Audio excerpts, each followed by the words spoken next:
ابن عمر رضی اللہ تعالیٰ عنہ کے بارے میں آتا ہے، وہ جنگل میں جا رہے ایک چرواہے کو دیکھا اور اسے پوچھا ہمیں بھوک لگی ہے اور یہ ہم کھانا کھانے لگے ہیں، آ جاؤ ہمارے ساتھ کھانا بیٹھ کر کھا لو۔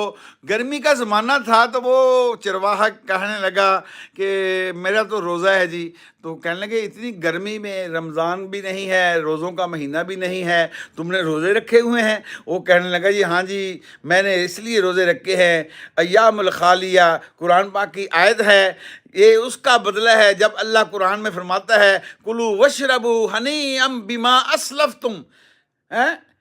قرآن کی آیت ہے کھاؤ پیو ان دنوں کے بدلے میں جو تم نے دنیا میں نیکیاں کی ہیں، یہ اس کا بدلہ ہے، اس کے بدلے میں آج عیش و فہو فی عیشت راضیہ، آج اپنی من پسند کی زندگی میں عیش کرو۔ اللہ قرآن میں فرماتا ہے میں تو اس کے لیے تیاری کر رہا، میں نے تو اس لیے روزے رکھا ہوا ہے۔ تو کہنے لگے آؤ پھر ایک بکری ہی دے دو ہمیں، ہم اس کو پکا کر کھا لیں۔ تو وہ کہنے لگا میں تو چرواہا ہوں، میں تو چرواہا ہوں، میں تو غلام ہوں، یہ میری بکریاں نہیں ہیں۔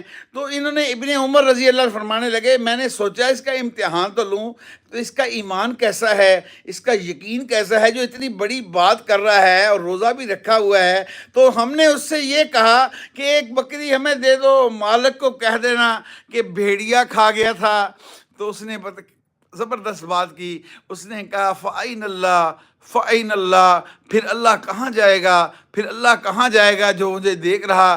ایسی محنت آپ صلی اللہ علیہ وسلم نے کی کہ لوگوں کے دلوں کے اندر یہ یقین بٹھا دیا کہ موت کے بعد زندگی آنے والی ہے، جہنم بھی ہے، دوزخ بھی ہے، قبر